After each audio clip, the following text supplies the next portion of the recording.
बिस्मिल्लाहिर्रहमानिर्रहीम, अस्सलाम वालेकुम, गुड मॉर्निंग, सुबह बखैर। कैसे हैं आप लोग? उम्मीद करती हूँ बिल्कुल ठीक ठाक होंगे और दुआ करते हैं आज का दिन आपका बहुत ही अच्छा गुजरे, हंसते हुए मुस्कुराते हुए खैर आफियत के साथ गुजरे। नाज़रीन, आप देख रहे हैं रोही एट 10 और मैं हूँ आपकी होस्ट आसमान नौरीन। एक नई सुबह में आपको खुश आमदीद कहते हैं। कैसा जा रहा है आपका जी मंडे? और अब मंडे के बाद जो है ना आपके काम स्टार्ट हो जाता है, वर्किंग डेज आपके स्टार्ट हो जाते हैं। जैसे हमेशा हम आपके साथ मौजूद होते हैं और साथ साथ जो है आपने हमें बताना है कि आपका वीकेंड जो है वो कैसा रहा। मौसम की अगर बात कर लें तो मौसम जो है वो चेंज हो रहा है। साथ साथ जो हम देखेंगे गर्मी भी है, हब्स भी बढ़ रही है, लेकिन इसके साथ साथ आपने अपना बहुत ज़्यादा ख्याल रखना है, अपनी सेहत का बहुत ज़्यादा ख्याल रखना है। अच्छी डाइट खाएं, हेल्दी ग़िज़ा खाएं ताकि आप बीमारियों से भी दूर रहें। और आप जो सेहतमंदी है ना, वो मैं समझती हूँ अल्लाह ताला की तरफ से बहुत बड़ी नेमत है। तो हमेशा तंदुरुस्त रहें, तवाना रहें। इसी के साथ अपने प्रोग्राम का सिलसिला आगे बढ़ाते हैं। आज हमारे साथ जो गेस्ट मौजूद हैं उनका तारुफ करवा देती हूँ। आज हमारे साथ मौजूद हैं जी हमारे साथ हमारे रोही के रिपोर्टर ऑन अब्बास। अस्सलाम वालेकुम, कैसे हैं आप? और ठीक ठाक हैं? आप ठीक हैं? मैं ठीक ठाक अल्हम्दुलिल्लाह। आप बताएं कैसे हैं? ज़बरदस्त माशाल्लाह। और इसके साथ ही नाज़रीन, आज जो हमारे दूसरे गेस्ट हैं उनका तारुफ करवा दूँ। वो हैं जी, अदब के साथ भी उनका बड़ा गहरा ताल्लुक़ है। बहुत अच्छा लिखते हैं, कॉलम निगार भी हैं, शायर भी हैं। राहत अमीर खान नियाज़ी साहब हमारे साथ मौजूद हैं। अस्सलाम वालेकुम, कैसे हैं आप? ठीक ठाक हैं? वेलकम करते हैं शो में आपको। और इसके साथ ही इनसे शायरी की भी बातें होंगी, इनके लिखने की जर्नी के हवाले से भी, जर्नी कैसी रही, और साथ साथ ऑन से बात होगी इनकी बीट से रिलेटेड कि इनके पास जो स्टोरीज़ हैं उन पर डिस्कशन होगी। जो हमारे मुल्तान में इस टाइम हालात चल रहे हैं, इश्यूज़ चल रहे हैं, उस हवाले से बात होगी। और साथ साथ जो है अभी जो हम देख रहे हैं, न्यूज़ में देख रही थी कि जी पेट्रोल तो सस्ता हो गया, आपकी बिजली जो है वो बहुत ज़्यादा महंगी हो गई है। और उसके साथ साथ आपकी ग्रॉसरी के हवाले से बात करें तो वो भी काफ़ी महंगी हो चुकी है। तो हालात जो है वो एक इंसान के लिए सर्वाइव करना जो है वो बहुत ज़्यादा मुश्किल हो गया। इस हवाले से भी बात करेंगे। और कैसा रहा आपका वीकेंड? अच्छा रहा। पेट्रोल की में जो कमी आई है ना, उसकी वजह से हमने अपने बाइक्स वगैरह फुल करवा ली क्योंकि पता नहीं है इजाफा मजीद ना हो। अच्छा, तुमने अपनी बाइक फुल करवा ली है? सही है।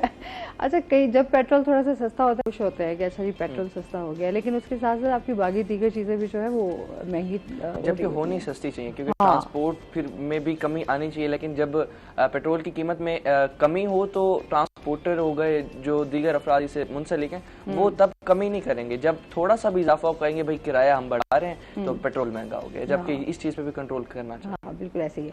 अच्छा, और इसके साथ साथ हम सबसे पहले तो इस टाइम ये सैलाबी सूरत हाल जो जारी है जनूबी पंजाब के हवाले से जानेंगे कि इस टाइम क्या सूरत हाल है, क्योंकि इसके हवाले से काफ़ी जो है वार्निंग भी दी जा रही हैं और कंपेन्स भी की जा रही हैं कि आप अपना भी ख्याल रखें। सैलाब की इस टाइम क्या सूरत हाल है, और इस हवाले से बताइएगा।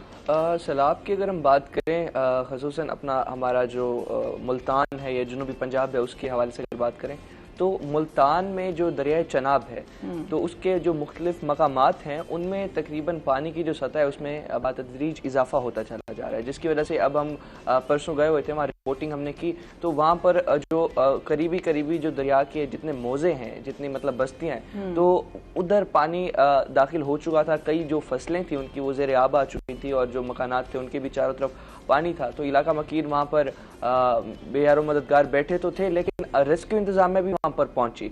अच्छा, अब रेस्क्यू इंतजामिया के साथ हम खुद वहाँ पर गए।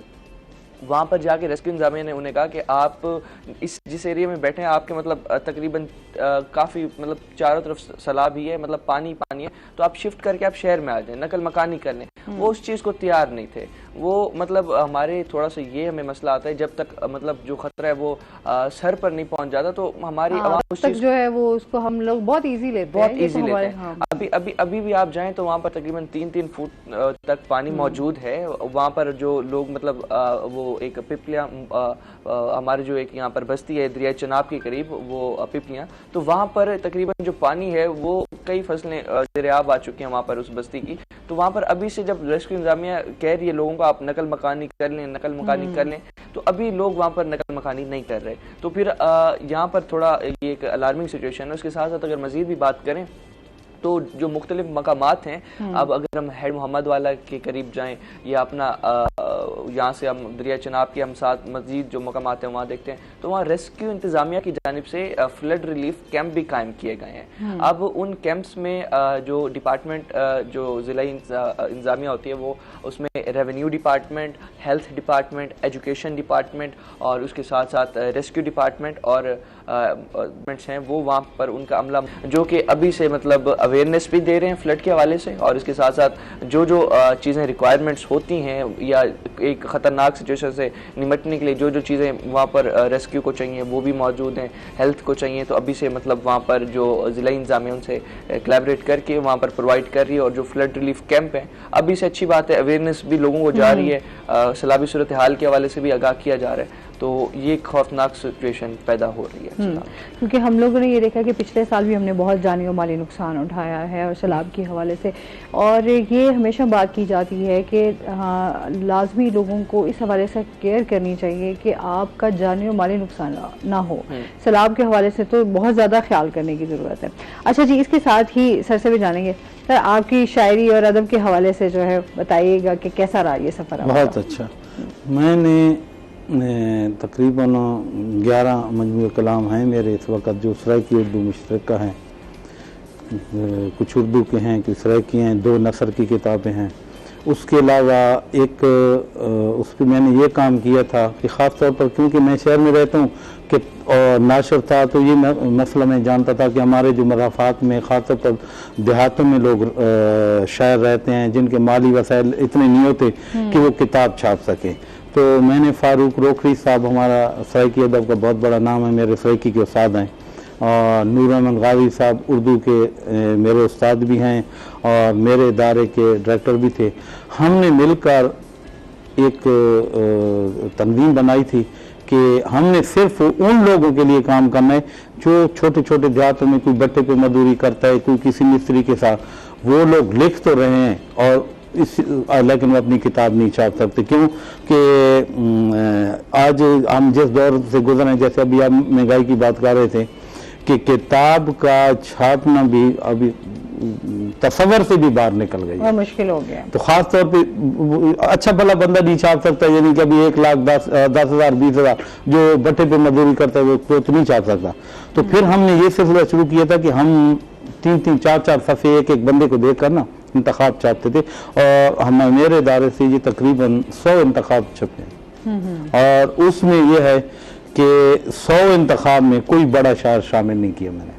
सही। सिर्फ और सिर्फ फरोग़ अदब के नुक्ते को उठाकर कि यार उन लोगों के लिए काम करें जो लोग, अभी मैं हूँ, मैं नाच में अपनी किताब छाप सकता हूँ, मसफ़ पूरा तैयार नहीं होता, अभी कलम कम होता है लेकिन पहले नाम रखकर तो दे दिया कि जी मेरी किताब आ रही है। लेकिन जो मराफात में या हमारे बुजुर्ग हैं उन के पास कलाम पढ़ें, आप इसी मिसाल दे लें कि हमारे पास बहुत बड़ा नाम थे, हमारे पास फ़रत मुल्तानी साहब जिनकी एक अतौली रखैलवी ने मशहूर गज़ल थी दिल लगाया था दिल लगी के लिए गाई थी, मैं इससे इंतहाई पॉपुलर कलाम है। आप यकीन करोगे कि उसका मसवदा हाथ से कंपोज हुआ, उसके घर वालों ने रद्दी वाले को बेचा है 8 रुपए किलो। अरे ये हालात छाप नहीं सके, महंगाई है।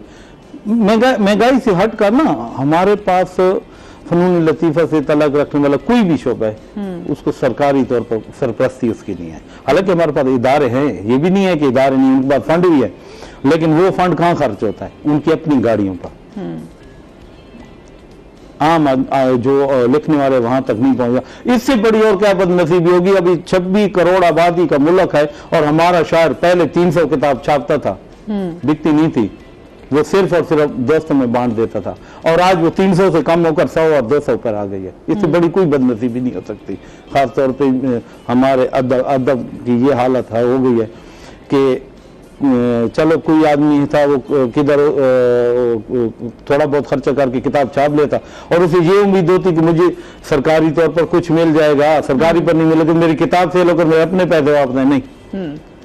आप समझते हैं कि अभी जो है लिखने वाले जो लिख रहे हैं वो काफ़ी बहुत सारे ऐसे लोग भी हैं जो अब लिखना छोड़ गए हैं, अच्छा, पढ़ने वाले से भी आप यही देख लेंगे लोग नहीं, किताब की अफादियत को खत्म नहीं होती, किताब तो कभी भी खत्म नहीं है। सोशल मीडिया ने उसे थोड़ा सा वो किया है, लेकिन आप ये न बोलें कि किताब का दौर खत्म हो गया। किताब तो ज्यादा छप रही है, पहले से भी ज्यादा छप रही है किताब की।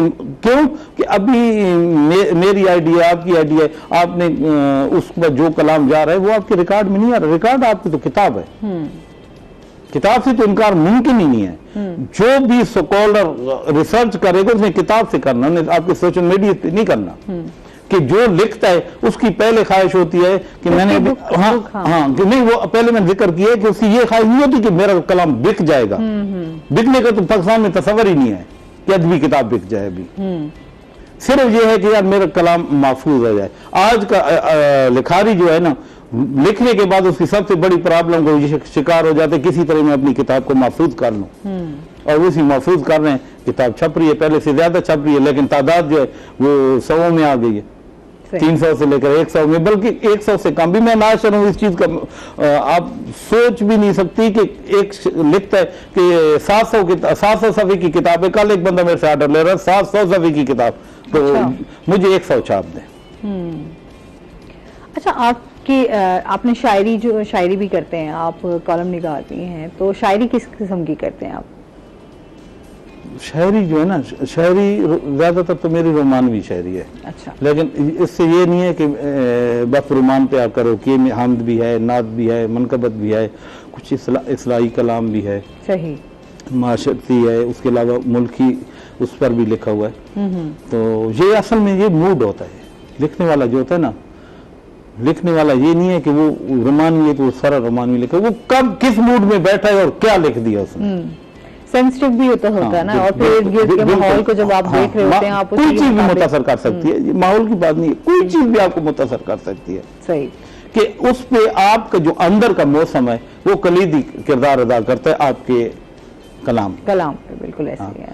कभी कभी आप मिसाल के तौर पर किसी उसमें अदबी महफिल में जाएंगे तो आपकी कोशिश होगी कि मैं अदबी लिखूं, लेकिन अगर आप किसी इस्लामी में जाएं तो आपका दिल करेगा मैं हमद लिखूं, नात लिखूं, और संशुरतों पे जाएंगे तो मनकबत को दिल करता है। तो उस माहौल पे, जिस माहौल पे इंसान ठीक हो गया। अच्छा, इसके हवाले से भी जानेंगे और साथ साथ ये भी जानेंगे, ऑन FBI के हवाले से जानेंगे कि जाली कंपनी बनाकर हुकूमती खजानों से जो है अरबों रुपए का फ्रॉड किया गया, उसके खिलाफ एक्शन भी लिया जा रहा है, इस हवाले से बताइएगा। अच्छा, इसमें जो जाली कंपनियां बनाते हैं लोग, बनाने का मकसद ये होता है कि फेक इनवाइसेस होती हैं, फेक फ्लाइंग इनवाइसेस।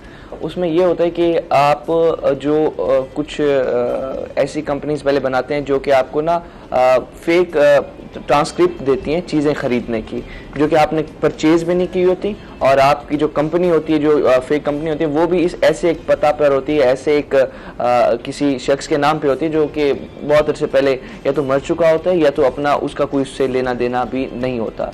तो फेक कंपनी बनाकर वो फेक इनवाइसेस उसके साथ अटैच करते हैं, अटैच करके तो अपना जो रेवेन्यू शो करवाते हैं FBI को, वो अरबों रुपए का शो करवाते हैं। उसमें फिर दिखाते हैं कि हमने जो इसका टैक्स रिटर्न है वो इतना भरा है, जिसकी सूरत में वो FBI से फिर वो जो रिटर्न की सूरत में काफ़ी फंड्स ले लेते हैं, और इसकी वजह से जो हमारा मुल्की रेवेन्यू है उसे ये कंपनीज काफ़ी हद तक नुकसान पहुँचा रही हैं। इसके खिलाफ काफ़ी एक्शन लिया गया। उसके साथ साथ अगर मज़ीद भी मैं बात करूँ तो रवां साल का FBI ने अपना हदफ भी अचीव किया, जो 64 अरब रुपए का उन्हें हदफ मिला था RTO मुल्तान को, तो उनने अपना हदफ अचीव किया। और इस वक्त एक और मसला भी है FBI में, उनने पिछले साल को हदफ अपना अचीव किया, तो वहाँ पर जो इंस्पेक्टर रैंक के जो ऑफिसर्स थे तो उन्हें काफ़ी अर्से से प्रमोशन नहीं मिल रही थी। अब उन्हें प्रमोशन देके इनलैंड रेवेन्यू ऑफिसर भर्ती कर दिया गया है, उन्हें आगे शिफ्ट, उन्हें तरक्की दे दी गई है। लेकिन मसला यहाँ पर यह है जो अब लोअर स्टाफ है उसकी यहाँ RTO मुल्तान को शदीद कमी का सामना है। कई सालों से यहाँ पर नई भर्ती नहीं हुई, जिसकी वजह से अभी भी हम मौजूदा सूरत हाल की बात करें तो जितना स्टाफ ज़्यादा होगा उतनी जो रेवेन्यू कलेक्शन है, टैक्स कलेक्शन है, वो ज़्यादा होगी। तो हमारी गवर्नमेंट को चाहिए कि जो FBR के इदारे हों तो उसमें एटलीस्ट जो अमला हो उसकी शॉर्टेज ना हो, क्योंकि इस साल भी अपना 9000 अरब का जिस तरह से टारगेट दिया है FBR को, तो इस तरह से अगर आप वहाँ उसी इदारे में अमले की शॉर्टेज होगी तो उनके लिए ये चीज़ें कलेक्ट करना, रेवेन्यू अपना टारगेट पूरा करना काफ़ी मुश्किल का सामना उन्हें होगा। तो गवर्नमेंट को चाहिए यहाँ पर कि उनकी जितना स्टाफ की इस टाइम कमी होगी, क्योंकि जो इंस्पेक्टर रैंक के थे उन्हें ऑफिसर्स बना दिए, तो अब इंस्पेक्टर रैंक पर भी सीटें खाली हैं और उसके साथ साथ लोअर स्टाफ में भी काफ़ी शॉर्टेज है, तो इसे भी पूरा करना चाहिए। ठीक है, तो इसके ऊपर कोई काम कर रहे हैं हुकूमत की तरफ से कोई? देखिए फिलहाल तो इस टाइम तो सूरत हाल इस तरह की है कि इलेक्शन हो जाए तो बाकी फिर मेरे ख्याल में पूरा मुल्क ही वेट कर रहा है कि बस इलेक्शन हो जाएंगे तरीके से, और फिर हम समझते हैं शायद इलेक्शन ही एक ऐसा अमल है जिसके बाद शायद मुल्क में जो है वो कोई तब्दीली आ सकती है, या फिर जिस तरह सियासी सूरत हाल चल रही है उसमें कहीं ठहराव आ जाए। बिल्कुल ऐसे ही है। ये जब चीज़ें होंगी तो उसके साथ साथ ही आगे हर एक सेक्टर हमारा हर एक हमारा शोबा, हर एक डिपार्टमेंट इस चीज़ से रिलेट कर रहा है, क्योंकि जब तक मतलब एक स्टेबिलिटी आपकी नहीं आती पॉलिटिकली, हाँ, तो बहुत सारी चीज़ें अब ये अधूरी रह जाती हैं। तब भी मुल्क तरक्की कर सकता है कि जब सियासी इस्तेकाम हो, जब सियासी तौर पर इंतशार होगा, हर आदमी अपने उसमें, तो आम आदमी को कौन सोचेगा जब हर आदमी को अपनी पड़ी होगी, नफसत अपनी पड़ी। तो आज तो मेरे ख्याल में हमारे मुल्क तकरीबन इसी पोजीशन में है कि किसी को ये नहीं पता कि हमारा आज गरीब किस तरह गुजारा कर रहा है। कि अगर आज बजट बनाया जाए, मैं जहाँ मार्केट में काम करता हूँ वहाँ 350-400 दुकान है, आप यकीन करो कि वहाँ पर हफ्ते की मजदूरी होती है एक मजदूर की कि 2500 से लेकर 4500 रुपए तक हफ्ता मिलता है, और जहाँ 150 रुपए का जो है ना आटे का किलो मिल रहा हूँ, तो आप उसका बजट बनाए कि बच्चों को कैसे चला रहा होगा, जिसका 700-800 रुपए 8000 रुपए जो है ना किराया भी होगा, फिर उसके बाद जो बिजली के बिल है, जैसे अभी आप कह रहे थे कि फिर बिजली महंगी हो गई, तो बिजली तो महंगी हो गई, लेकिन जो मजदूर है उसकी मजदूरी वहीं पर है, वो उसने उसका 2500 हफ्ता है तो 2500 खड़ा, अगर 4500 है तो बजट नहीं बनता। आज यकीन करो कि आम आदमी पिस कर रह गए इस इंतशार की वजह से, कि कोई आदमी आम आदमी की तरह सोचने की बजाय वो अपने हिसाब में सारे लगे कि हमारे आज ये जो जितनी पार्टी अभी सियासी में बात क्या करूं कि हर आदमी अपने दफा में लगा हुआ है, गरीब की दफा में कोई भी नहीं है। यही बात है ना कि हम लोग जो है बहुत ज्यादा मुल्क के, अच्छा जो हमारी अपनी जिम्मेदारी है शायद हम उनको भी पूरा नहीं कर पा रहे हैं। हम ब्लेमिंग गेम्स जो हैं वो हम शुरू से ही खेलते आ रहे हैं और अब तक उसी पे ही चल रहे हैं। और फिर जो हमारे हुक्मरान हैं उनके हवाले से बात करें तो आज तक यही होता है कि आप सिर्फ एक इक़्तिदार के चक्रों में आप बहुत सारी चीजें जो है आप मुल्क को भी दाव पे लगा अपने मफादात की जंग लड़ रहे हैं। हर आदमी को, अब देखो कोई आदमी आम आदमी की अपने मुल्क की अपने मफादात की लड़ाई शुरू है, बस लगे हर आदमी लगे हैं। कानून ये है, आप बाजार में निकल जाए, आमने सामने 2 दुकानें हैं, चाहे मुर्गे का गोश्त है, कोई चीज भी है, एक जो है ना 550 की चीज है, दूसरा 600, कोई पूछने वाला नहीं है कि आप 550 वाले से नहीं पूछते कौन 50 कम किए तूने, जो महंगी दे रहे होते कोई पूछने वाला नहीं है। तो इस हद तक जो है ना हमारे हालात हो गए अभी क्या। अच्छा, अभी आप हमें क्या सुना रहे हैं? ये तो हमारी चीजें इश्यूज भी चलते रहेंगे। मेरे ख्याल में पहले नात सुना। जी बिल्कुल नात कैसे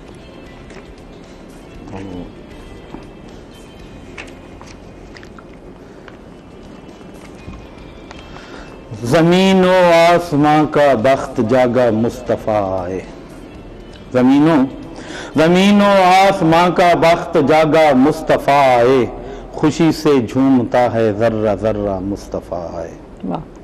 बड़ी खुशबख्त थी बीबी हलीमा गोद में उसकी, बड़ी खुशबख्त थी बीबी हलीमा गोद में उसकी, खुदा का आसमां से नूर उतरा मुस्तफ़ा आए। सुभान अल्लाह। कलामे रब मिला हमको मोहम्मद की वसातत से, कलामे रब मिला हमको मोहम्मद की वसातत से, मिला तौहीद का पैगाम सच्चा मुस्तफ़ा आए। वाह सुभान अल्लाह। सवारी शान से जब मुस्तफ़ा की अर्श पर पहुंची, सवारी शान से जब मुस्तफ़ा की अर्श पर पहुंची, बड़ा मसरूर था अर्शे मौला मुस्तफ़ा आए। सुभान अल्लाह। अरब के कोने कोने में जहालत का अंधेरा था, अरब के कोने कोने में जहालत का अंधेरा था, हुआ नूरे मोहम्मद से उजाला मुस्तफ़ा आए। सुभान अल्लाह। बड़ी ये खुश नसीबी है, बड़ी ये खुश नसीबी है कि राहत है गुलामन का, बड़ी ये खुश नसीबी है कि राहत है गुलाम उनका, बड़ा एहसान है मुझ पर खुदा का मुस्तफ़ा आए, सुभान अल्लाह, ज़मीन व आसमां का बख्श जाकर मुस्तफ़ा आए। सुभान अल्लाह, माशाल्लाह। अच्छा, इसके साथ साथ जिस तरह हम शायरी की बात करते हैं, आप क्या समझते हैं शायरी में किन चीज़ों का ख्याल रखना जो है वो बहुत ज़्यादा ज़रूरी है? शायरी, सबसे पहली बात तो ये है कि शायरी कि आप इनकार नहीं कर सकते कि शायरी कहाँ से, शायरी की तारीख अगर उठाकर देख लें तो शायद उस हज़रत आदम अलैहिस्सलाम तक जाती है कि आप सल्लल्लाहु अलैहि वसल्लम पर भी आप देख लें कि जब उन्होंने आप पर कुरान शरीफ नाज़िल हुआ तो लोगों ने क्या इल्ज़ाम लगाया था, ये लगाया था ना कि अल्लाह पाक ने सूरत कौसर जब भेजी तो उस वक़्त ये था कि जो शायर होते थे वो जब भी कोई अच्छा कलाम लिखते थे तो खाना काबा की दीवार पर लिख कर आते थे। तो जब सूरत कौसर नाज़िल हुई है तो आप सल्लल्लाहु अलैहि वसल्लम ने वहाँ पर लिखा। तो आप उसको आप इस वाक़े को अगर साथ रखें तो आप शायरी की इब्तिदा, लेकिन बात यह है कि ये एक अर्तकाई अमल होता है, अर्तका के जिस तरीके से दौर आगे चलेगा अर्तकाई तौर पर। और दूसरी बात यह है मुल्कों में, इनकलाब में, माशरे में जब भी उसके बैग पर देखें आपको शायरी खड़ी नजर आएगी। बिल्कुल। एक कॉलर भी हमारे साथ है। अस्सलाम वालेकुम। अस्सलाम वालेकुम। जी वालेकुम सलाम। जी, साजिद हैं मुल्तान से, क्या कहना चाहेंगे? हेलो। अस्सलाम वालेकुम। वालेकुम सलाम।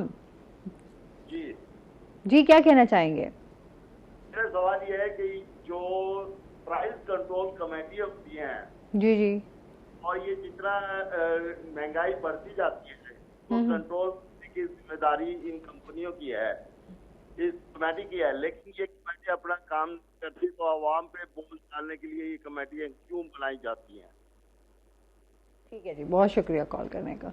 अच्छा, प्राइस कंट्रोल कमेटी के हवाले से बात हो रही है जी। ऑन प्राइस कंट्रोल कमेटी जो है, अब हम अक्सरा एक दो दफ़ा हम जब जाते, हम उनके साथ गए, उनके अमले के साथ डिफरेंट जगहों पर, जो फ्रूट शॉप हो गई या अपना कोई जनरल स्टोर हो गया, तो वहाँ पर ज़रूरी होता है आपको ना अपनी जो लिस्ट है ना, स्पेशली जो सब्जियों की दुकानें हैं तो वहाँ हो गए, तो वहाँ पर जो ज़रूरी है आप अपनी जो रेट लिस्ट है उसे आगे ही शो करें, मेंशन करें। लेकिन यहाँ पर ऐसा नहीं होता, तो जहाँ नहीं होता फिर वो ये प्राइस कंट्रोल वाले जाते हैं, इंस्पेक्शन सारी करते हैं और वहाँ चालान कर देते हैं। अब क्या होता है, हमारे यहाँ पर सिस्टम इस तरह का बना हुआ है कि एक रेडी वाला है, लेट्स सपोज आप देख लें, अगर उसे दिन में वो ओवर प्राइसिंग करके वो तकरीबन उस वजह से 1000-2000 ज़्यादा कमा रहा है, तो अगर उसे चालान कोई तकरीबन 5000-10,000 का महीनों 2-3 महीने बाद अगर लेट्स सपोज हो भी जाता, वो कहते हैं इट्स बेरेबल, मैं भर लूंगा, लेकिन मैं अपनी जो ओवर चार्जिंग है उसे नहीं छोड़ूंगा। इस तरह से अगर आप देखें तो हमारा जो प्राइस कंट्रोल का अमला है वो इतना ज्यादा बड़ा नहीं है, वो महदूद है। अब वो डेली भी इंस्पेक्शन करें तो वो डिफरेंट अच्छा, इस पे मजीद लाजमी मैं बात करूंगी। नाज़रीन, अभी हमने जाना ब्रेक पे, हमारे साथ रहिएगा।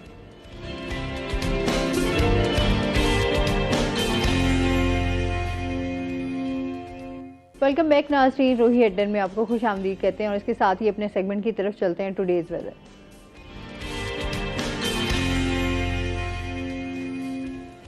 हसन मलिक हमारे साथ मौजूद है। हसन से जानते हैं आज दिन भर मौसम कैसा रहेगा, क्या सूरत हाल है? जी, आसमा शहर-ए-औलिया मुल्तान के अगर आज के मौसम की बात की जाए तो मुल्तान शहर जुज़वी तौर पर अबर आलूद दिखाई दे रहा है, मतला काफ़ी ज़्यादा बादलों की लपेट में दिखाई दे रहा है, लेकिन उसके बावजूद भी गर्मी की शिद्दत में नुमाया इजाफा देखने को आ रहा है। अलल सुबह से ही बात करें तो मुल्तान शहर का मौसम अलल सुबह से ही मतला काफ़ी ज़्यादा अबर आलूद दिखाई दे रहा है, लेकिन गर्मी की शिद्दत भी उसी के साथ ही काफ़ी ज़्यादा बढ़ती हुई मालूम हो रही है। मतला हालांकि जुज़वी तौर पर अबर आलूद है मुल्तान शहर में और इर्द गिर्द बादलों का राज है, लेकिन उसके बावजूद भी पसीना है कि रुकने का नाम नहीं ले रहा। गर्मी की शिद्दत है कि इस तरह महसूस होता है जैसे इंसान की सांस ही नहीं आ रहा, जान निकलती है। गर्मी की शिद्दत में नुमाया इजाफा देखने को आ रहा है। अगर देखें दर्जा हरारत क्या है तो मुल्तान शहर का आज ज़्यादा से ज़्यादा दर्जा हरारत 40 डिग्री सेंटीग्रेड तक जाने का इम्कान है।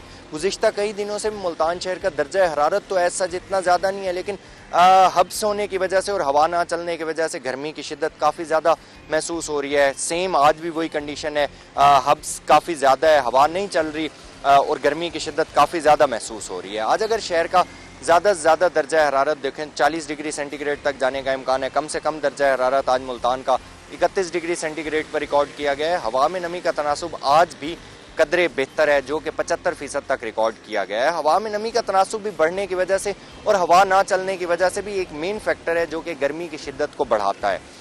एयर क्वालिटी इंडेक्स की अगर बात की जाए तो आज मुल्तान शहर का एयर क्वालिटी इंडेक्स बदस्तूर आलूदा है, जो कि 127 पॉइंट्स पर रिकॉर्ड किया गया है। देखें कि पाकिस्तान के फ़िज़ाई आलूदा तरीन शहरों की लिस्ट में मुल्तान की क्या स्टैंडिंग है, तो मुल्तान आज 6ठे नंबर पर स्टैंड कर रहा है। आइंदा आने वाले दिनों के हवाले से अगर बात करें तो आसमा महकमे मौसमियात की जानिब से ये पेशगोई ज़ाहिर की जा रही है कि आइंदा आने वाले दिनों में मुल्तान शहर का मतला इसी तरह से जुज़वी तौर पर अबर आलूद रहेगा, लेकिन गर्मी की शिद्दत में नुमाया इजाफा देखने को आएगा। बारिशों का कोई इम्कान ज़ाहिर नहीं किया जा रहा, बल्कि ये इम्कान ज़ाहिर किया जा रहा है कि मतला अबर आलूद होने की वजह से और बादलों की लपेट में होने की वजह से, हवा ना चलने की वजह से हब्स की शिद्दत में नुमाया इजाफा देखने को आएगा। आइंदा 24 घंटों के हवाले से अगर बात करें तो आइंदा 24 घंटों के दौरान भी मुल्तान शहर का मतला जुज़वी तौर पर अबर आलूद रहने का इम्कान है और महकमे मौसमियात की जानिब से ये पेशगोई भी ज़ाहिर की जा रही है कि हब्स की वजह से गर्मी की शिद्दत में भी नुमाया इजाफा देखने का इम्कान है। जी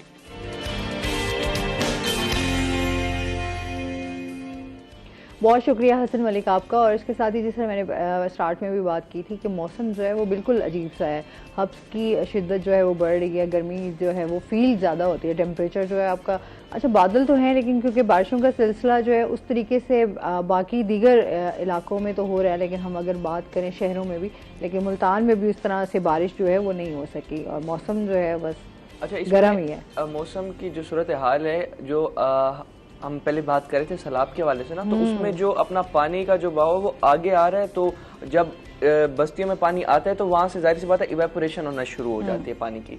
अब क्योंकि वहाँ से जो इवेपोरेशन हो रही है तो उसके वजह से बादल ज़्यादा बन रहे हैं। अब जब बादल बन रहे हैं तो फिर यही बादल ही बरसते हैं और फिर पानी में मजीद इजाफा करते हैं। वैसे तो तकरीबन अगले 3 दिन की जो प्रोडिक्शन है महकमा मौसमियात की जानिब से वो यही है कि अगले 3 दिन में बारिश की कोई खास इनकम जो उसके प्रोडिक्शन है वो कुछ खास नहीं है।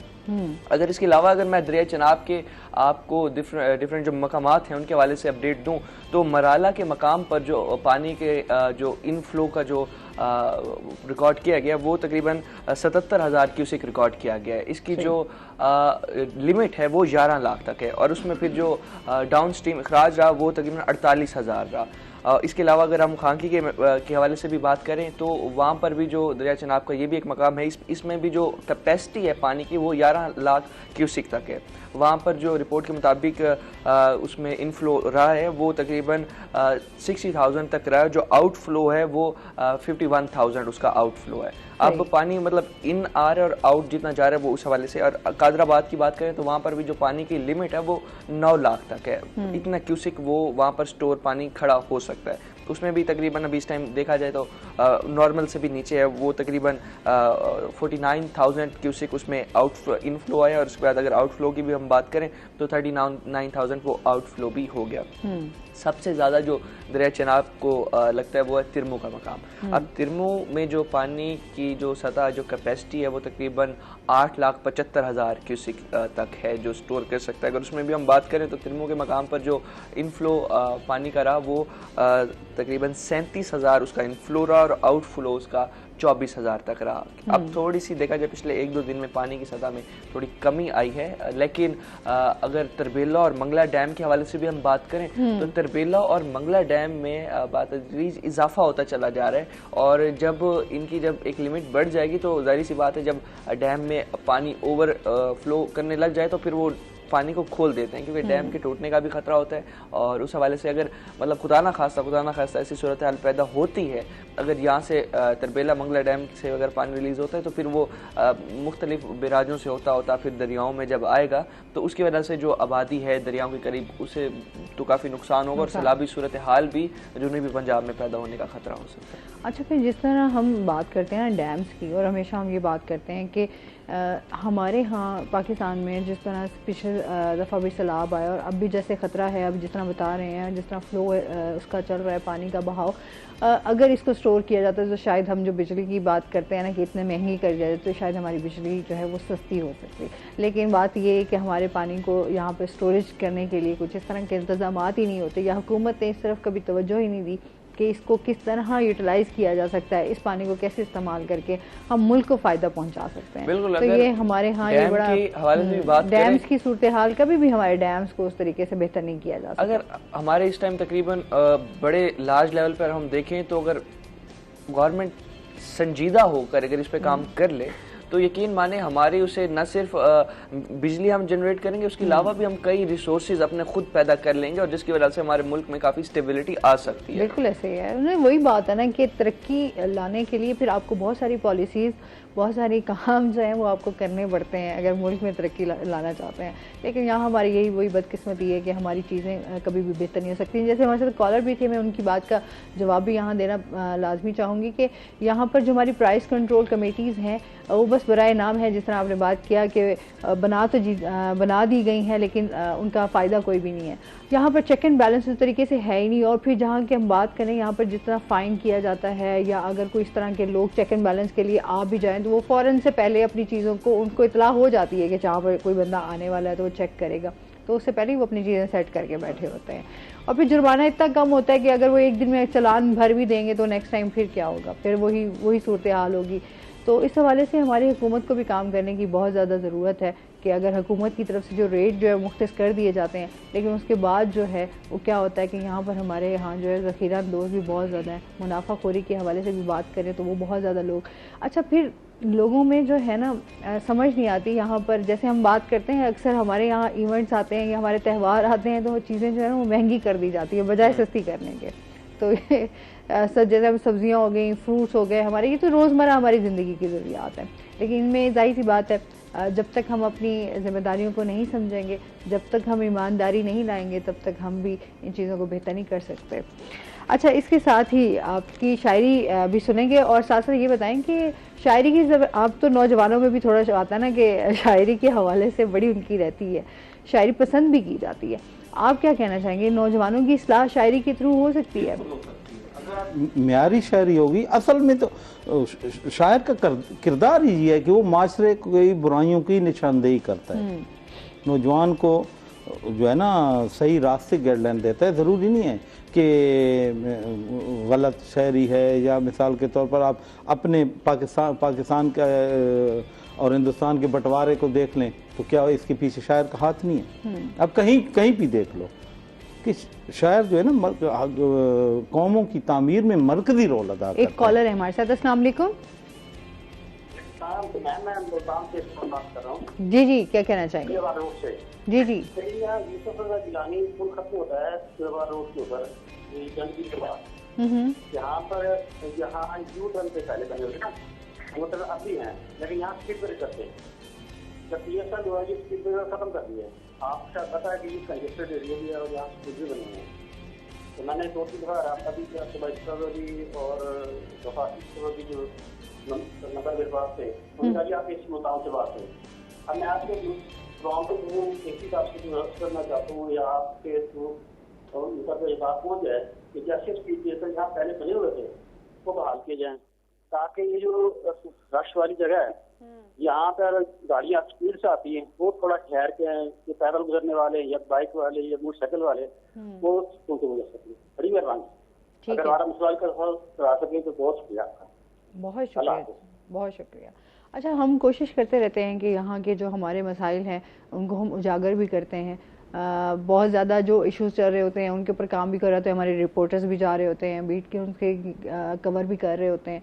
तो हम लोग जिस तरह आपने बात की, गुजारिश की है, तो हमारी भी रिक्वेस्ट है कि अगर यहाँ पर रश के हवाले से हम ट्रैफिक के रूल्स के हवाले से भी बात करते रहते हैं और जो इशारे हैं वहाँ पर भी उनको फॉलो करने की ज़रूरत है, तो लाजमी उसके ऊपर जो है जो हमारे हुक्मरान हैं वो भी सुन रहे होंगे जो हमारे यहाँ पर इंतजामिया है उन तक ये आपकी बात पहुँच गई है। बहुत शुक्रिया। हमारी आवाम का भी अपना हाथ है। हाँ जी बिल्कुल। जहाँ भी आपके ट्रैफिक बंद हो जाती है वहां पर आप देखें कि सामने से आने वाला रोड भी खाली होगा, उधर से भी दोनों रोड भर जाएगा, उधर से ये नहीं होगा कि एक वहां से मोटरसाइकिल भी, अगर हर आदमी कानून के दायरे में गाड़ी चलाए, अपनी लेन पे रहे, कभी भी ट्रैफिक जाम नहीं होती। लेकिन रहे कौन? लेकिन ये बात है ना कि हम हुकूमत को हम बोलते हैं लेकिन हम खुद पर अमल नहीं कर। जब हर आदमी अपने तौर पर अपने आप पर कानून लागू कर ले, उसके बाद जो है ना ये कोई मसला ही नहीं हो सकता कि अभी थोड़ी सी ट्रैफिक बंद होती है, सारी दोनों तरफ से रोड बंद, अभी आगे जाने का रास्ता ही नहीं है तो कैसे रोड खुलेगा? बिल्कुल ऐसी है। और अभी तो फिर हम इल्जाम हम देंगे कि हुकूमत को देंगे या दूसरों को? नहीं, हुकूमत ने हमारे अपने भी कुछ हकूक है कि हम भी जो है ना कुछ अपने तौर पर जो है ना अपने माशरे में संवारने में किरदार अदा कर सकते हैं अगर करना चाहें। बिल्कुल ऐसे ही है। मैं पहले स्टार्ट में हमेशा बात करती हूँ कि हमें अपनी जिम्मेदारियों को भी जानना पड़ेगा, हम पूरी नहीं करते। तभी हम हम कहते हैं कि अच्छा एक बंदा कुछ कर लेगा तो क्या तब्दीली आ जाएगी? भाई आप स्टार्ट करना तो शुरू करें। जब आप करना शुरू करेंगे तो बाकी आपको देख के बहुत सारे लोग जब कुछ गलत कर रहे होते हैं ना, और अगर एक बंदा भी ठीक कर रहा हो तो कहीं ना कहीं उनको खुद शर्म आएगी, शर्म आएगी, दूसरा देखेगा कि मैं क्या कर रहा हूं। जी तो क्या सुना रहे हैं? शायरी के हवाले से। अभी एक दौर था दास्तान का, रात को बैठते थे अजानों तक, लोग सुनता था, कुछ हर इलाके में दास्तान गो लोग होते थे, लोगों के पास टाइम होता था।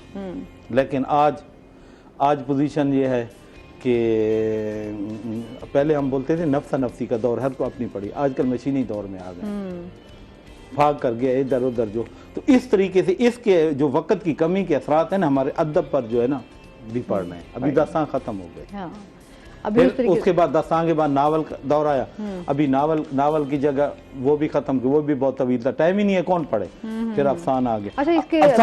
अफसाने को अभी हमने ना एक 6 लाइनों के अफसाने पे ले आए हैं। बिल्कुल, इसको मजीद कंटिन्यू करेंगे। नाज़रीन अभी हमने जाना ब्रेक पे, हमारे साथ रहिएगा।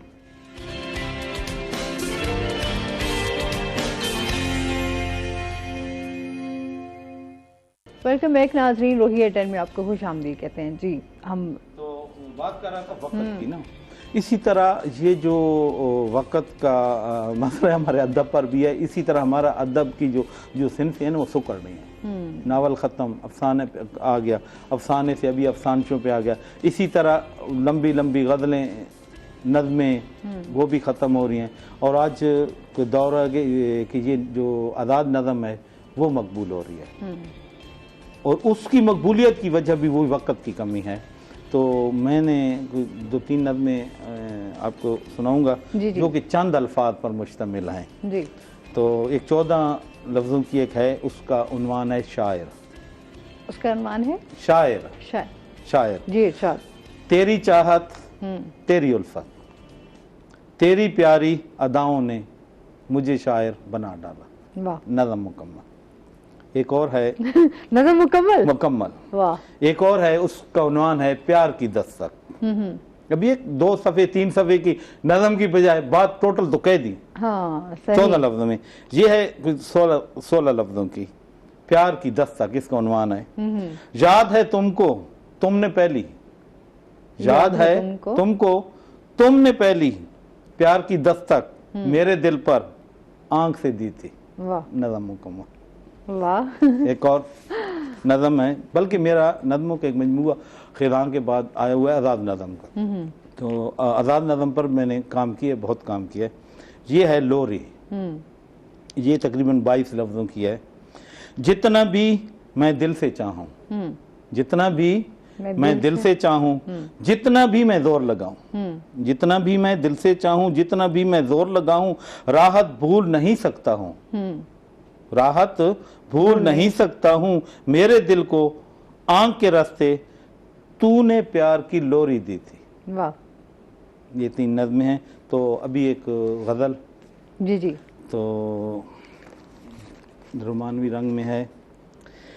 किसी से दिल लगाने की जसारत हो नहीं सकती, किसी से दिल लगाने की जसारत हो नहीं सकती, मेरे दिल में मगर हरगिज़ कदूरत हो नहीं सकती। वाह, क्या बात।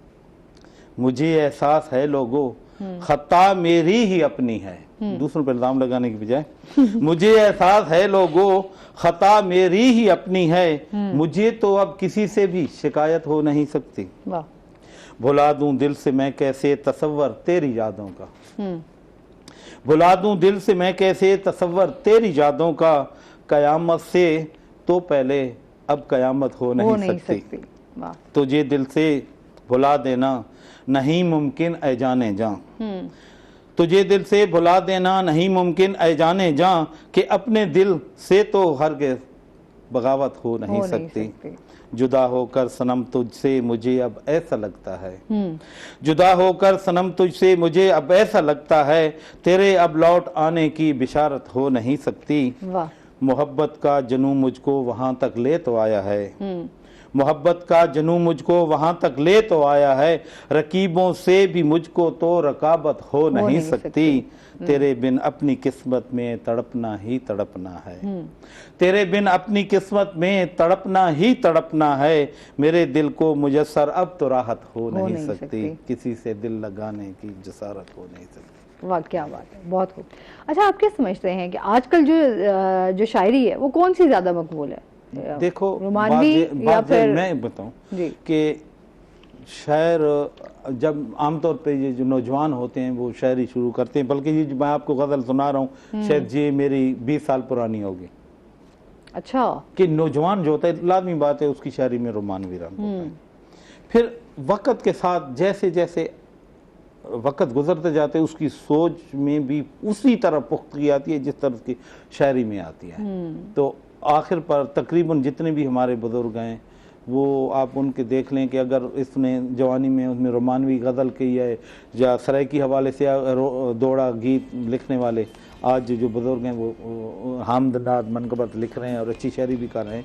तो इस तरीके से आप किसी को किसी से ये नहीं कह सकते जी फलां ये कर रहा है कि जी एक आदमी है तो उसने जिससे रोमानवी शायर नहीं। अभी अगर मैं कहता हूँ कि मैं रोमानवी शायरी है मेरी, लेकिन अभी देखो मेरी किताबों के नाम देख लो। मेरी पहली किताब है अधूरे ख्वाब, सही, रोमानवी रंग है, रह गए अपने ख्वाब अधूरे बेरंग हैं ताबीरें, मिट गई नक सुनहरी सारे जल गई सब तस्वीरें, हमने भी जंजीर हिला दी थी इंसाफ की राहत, ये एक ऐसा जुर्म था जिसने पहना दी जंजीरें, अधूरे ख्वाब। अभी उसके बाद फिर मेरी 8वीं किताब है जिसका नाम है जुर्म वफा, हम जुर्म वफा के मुजरम हैं जो चाहे सजा दे दो। उसके बाद फिर जो है ना तेरा दस्ते शिफा चाहूँ, फिर एक मेरी किताब आई है उसमें ज़्यादातर माशरती है, उसका नाम है हाँ अभी जिंदा हूँ। अभी अधूरे ख्वाब को देख लो, जुर्म वफा को देख लो, और वो आगे किताब का नाम है हाँ अभी जिंदा हूँ। अभी हाँ अभी जिंदा हूँ कि सिर्फ आप कलाम को छोड़ दो, सब को छोड़ दो, कि सिर्फ आप इस नाम में देख लो ना, तो जहाँ आप कह सकते हैं कि अभी सबको आप जी तो मर गए। 20 एक बोलते हैं नहीं हाँ अभी जिंदा हूँ, मैं अभी तक जिंदा हूँ।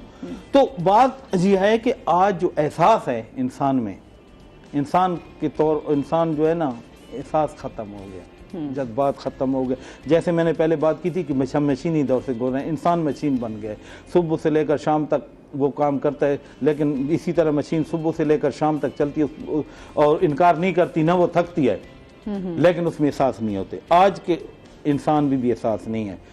तो उसमें जो है ना मैंने जो किताब का नाम रखा था तो जी रखा था कि अभी भी मेरे में वो एहसास जिंदा है। ये जाहिर सी बात है, जहाँ इतने चीज़ें चल रही हैं वहाँ कहीं ना कहीं एहसास नाम का रह गया, लेकिन है सही है, लेकिन बहुत कम है, बिल्कुल ऐसा।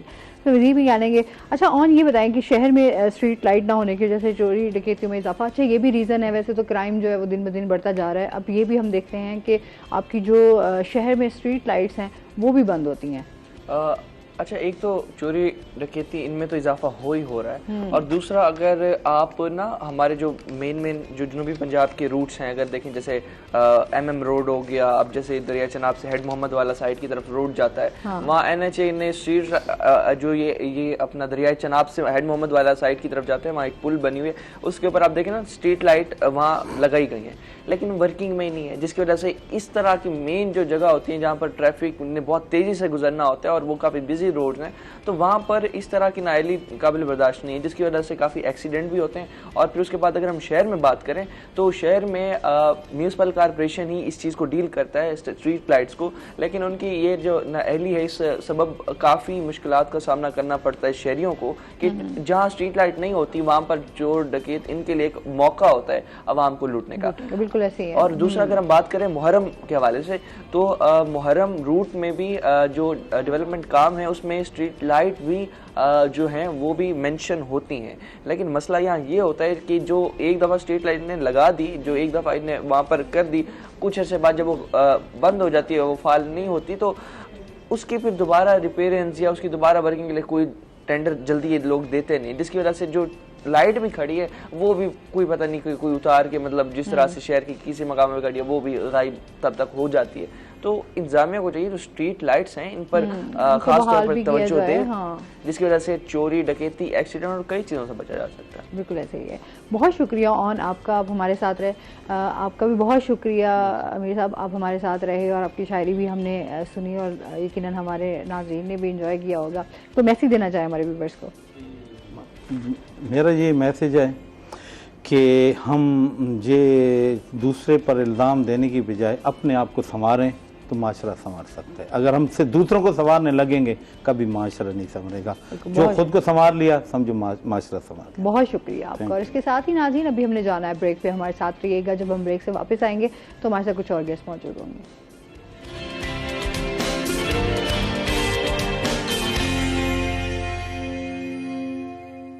वेलकम बैक नाज़रीन, रोही एट 10 में आपको खुश आमदीद कहते हैं। और ब्रेक के बाद हमारे साथ गेस्ट मौजूद हैं, उनका तारुफ करवा देती हैं। आज हमारे साथ मौजूद हैं जी उस्मा खान, हमारे साथ मौजूद हैं जो कि एजुकेशनिस्ट हैं। अस्सलाम वालेकुम, कैसी हैं आप? ठीक ठाक, अल्हम्दुलिल्लाह। वेलकम करते हैं अपने शो में आपको।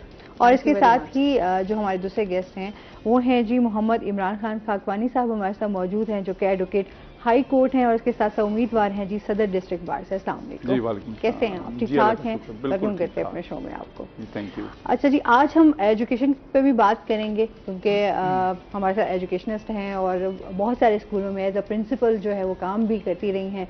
तो थोड़ा तालीमी मेयार के हवाले से भी बात होगी कि तालीमी मेयार को किस तरह बेहतर किया जा सकता है और अभी जो हमारा एजुकेशन सिस्टम चल रहा है क्या इससे ये भी खुद भी मुतमईन है, इस हवाले से बात होगी। और साथ ही आज हम बात करेंगे इंटरनेशनल डे ऑफ जस्टिस जो है आज मनाया जा रहा है, उस हवाले से बात होगी कि हमारा जो अदालती निज़ाम है उसमें कितनी तब्दीलियों की ज़रूरत है, कवानीन और आइन के हवाले से भी बात करेंगे। और इस तरह जो हमारे मसाइल हैं इस टाइम हाई कोर्ट के हवाले से भी और बहुत सारी इस तरह के जो हमारे अदलिया के हवाले से जो लॉयर्स हैं, यंग लॉयर्स हैं, उनके क्या क्या मसाइल हैं, तो इस पर भी बात करेंगे। क्या हालचाल है, आप ठीक ठाक हैं? Alhamdulillah, thank you very much for calling me here for this wonderful invite. I'm truly grateful. Thank you. अच्छा, सबसे पहले तो हम आपकी वर्किंग के हवाले से जानेंगे। इतना अर्सा आप माशाल्लाह से काम करती आई हैं और फिर टीचिंग वाला जो एक मैं समझती हूँ जो पेशा है ना वो बड़ा एक खूबसूरत है। क्या कहना चाहेंगे अपनी इस जर्नी के हवाले से? जी अच्छा, इट्स बीन लाइक 25 years। ये मेरा सिल्वर जुबली ईयर है and I am like feeling really blessed कि मैं इस वक्त आके आपके सामने बैठी हुई हूँ और बात कर रही हूँ। करियर तो मैंने बहुत शुरू में immediately after my masters start कर लिया था और I been working in all well reputed institutions around. और स्टार्टिंग मैंने टीचिंग से ही की थी और मेरा सबसे जो मुझे अच्छी लगती है बात वो ये है कि मैंने टॉडलर्स से स्टार्ट किया और उसके साथ आहिस्ता आहिस्ता ग्रेजुअली मेरी प्रोग्रेशन है और फिर अब मैं आज एज ए प्रिंसिपल काम कर रही हूँ और एज ए एडमिनिस्ट्रेटर और प्रिंसिपल भी मुझे काम करते हुए इस वक्त 10 साल हो गए हैं। माशाल्लाह। तो कैसा सफ़र रहा आपका ये? अच्छा था, लेकिन ऑब्वियसली हर जगह डिफरेंट आपको एनवायरनमेंट मिलता है, लोग मिलते हैं और मैं उन लोगों में से हूँ जो ज़रा मोनोटनी पसंद नहीं करते। तो मुझे अच्छा लगता है जब आप एक जगह से दूसरी जगह, और मैं थोड़ी इंक्विजिटिव हूँ तो मुझे लगता है कि जैसे एक जगह आपने काम किया है तो मैं एक्सप्लोर करने की कोशिश करती हूँ और इंस्टीट्यूशंस को भी। इसलिए एक से मतलब हर इंस्टीट्यूशन मेरे ऑलमोस्ट 5 साल हैं मैंने काम किया और बहुत ऑनेस्टी और डेडिकेशन से किया। दैट वाज द रीज़न कि मुझे अभी भी वो इंस्टीट्यूशंस कॉल करते हैं जब भी ज़रूरत होती है और बहुत हाई रेट करते हैं अल्हम्दुलिल्लाह।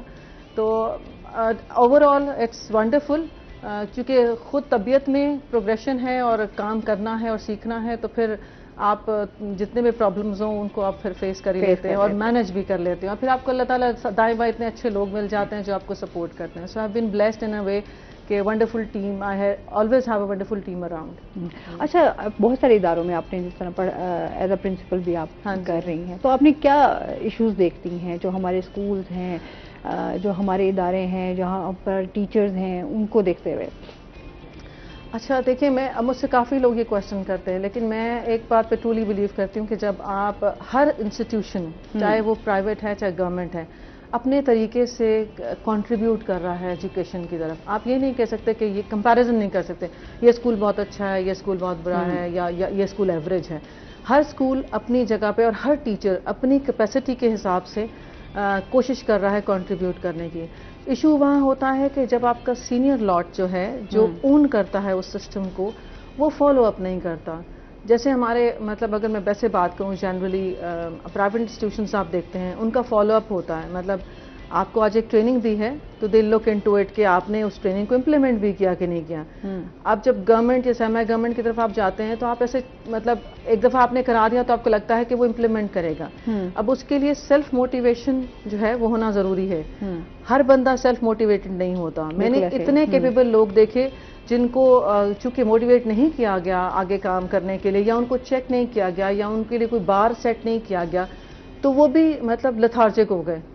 उनको जगाने में और उनको बताने में कि you have the potential and you can do it, उसमें थोड़ा टाइम लग जाता है. तो इसलिए यह है कि कोई ऐसा इशू है नहीं, बस इशू है कि हमें मतलब थोड़ा सा उसको जगाना है, और हमारा सिस्टम जो पीछे से चले आ रहा है जिसमें उनको देखना है वो जरा ऑनेस्टी से उनको देखे, बस दैट्स इट. वो कहते हैं ना कि बहुत सारी चीजों को खुद ही पॉलिश करना पड़ेगा. खुद ही पॉलिश करना, बिल्कुल ऐसा ही है. मतलब व्हाट आर वी फॉर, या मेरे से ऊपर जो लोग बैठे हैं, या मेरे से मतलब उससे ऊपर कोई सीईओज हैं, हमारे जो भी बॉसेस हैं, उनका ये काम है कि अगर वो अप्रिशिएट करेंगे लोगों को जो अच्छा काम करने वाले हैं, और जो बुरा काम उनको मतलब समझाएंगे कि उन्होंने कैसे डील करना है, तभी मतलब चीजें ठीक होंगी. ऐसे आप सबको एक तरह से देखेंगे तो नहीं हो सकता ठीक. तो अदरवाइज ये कि हर बंदा अपनी जगह कंट्रीब्यूट कर रहा है, इसलिए मुझे ओवरऑल वैसे एजुकेशन सिस्टम से कोई शिकायत नहीं है, क्योंकि we all are working hard. Satisfy है. Yes, we are. देखिए, एवरीवन इज वर्किंग हार्ड, इसमें कोई दूसरी बात है. आप कभी अंदर जाएं तो आपको पता लगेगा कि teachers are the ones who are working day and night. अभी आपका जब कोविड वाला टाइम था, आपकी सोच है कि हम लोग और हमारे टीचर्स किस तरह से 24/7 पे, उस पे भी पेरेंट्स वर नॉट सेटिस्फाइड. कभी कोई इशू, कभी कोई इशू, और मतलब उन्हीं की तरफ से हमें ज्यादा इशू था. मगर हमारा टीचर तो 24/7 आपके मतलब बच्चे के लिए बैठा होता था, चाहे एक बच्चा है चाहे दो बच्चे हैं. उसमें कंट्रीब्यूशन में दाएं बाएं से हमें थोड़ा इशू हुआ, otherwise rest is all fine. सही. अच्छा, मजीद भी आपसे जानते हैं. हमारे साथ जो है कॉल पे माहिर इमरान मौजूद हैं. अस्सलाम वालेकुम. वालेकुम सलाम. क्या हाल है आसमा? ठीक है. मैं बिल्कुल ठीक ठाक हूँ अल्हम्दुलिल्लाह. आप सुनाएं कैसे हैं? अल्हम्दुलिल्लाह मैं भी ठीक ठाक. और मेरे ख्याल में आज तो आप लाहौर पहुंचे हुए हैं. बिल्कुल ऐसा ही है, एक जरूरी काम था तो आज मैं लाहौर हूँ. अच्छा, आज जो है इंटरनेशनल डे ऑफ जस्टिस मनाया जा रहा है, उस हवाले से इमरान आप क्या कहना चाहेंगे? देखिए आसमा, इंटरनेशनल डे ऑफ जस्टिस जो है ये बेसिकली 2022 में 2002 में बाकायदा तौर पर ये जो है ये बनाई गई थी कोड. पहले हमारे पास अक़वाम मुत्तहिदा आलमी कोड जो है वो भी मौजूद है, उसके बावजूद ये कोड भी बनाई गई. और इसमें एक ये इसका मैं आपको पहले बताता चलूं कि ये क्यों बनाई गई थी.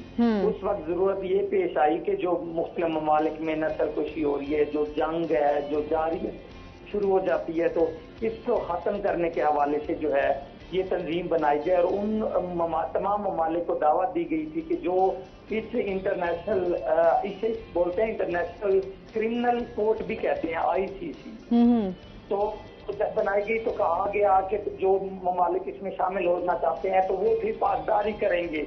जैसे इंडिया है या पाकिस्तान के दरमियान हमेशा से जो एक जंग का माहौल रहा, एक दूसरे के खिलाफ जो आबी जारियत हो जाती है तो कभी फिजाई, तो इस तरह.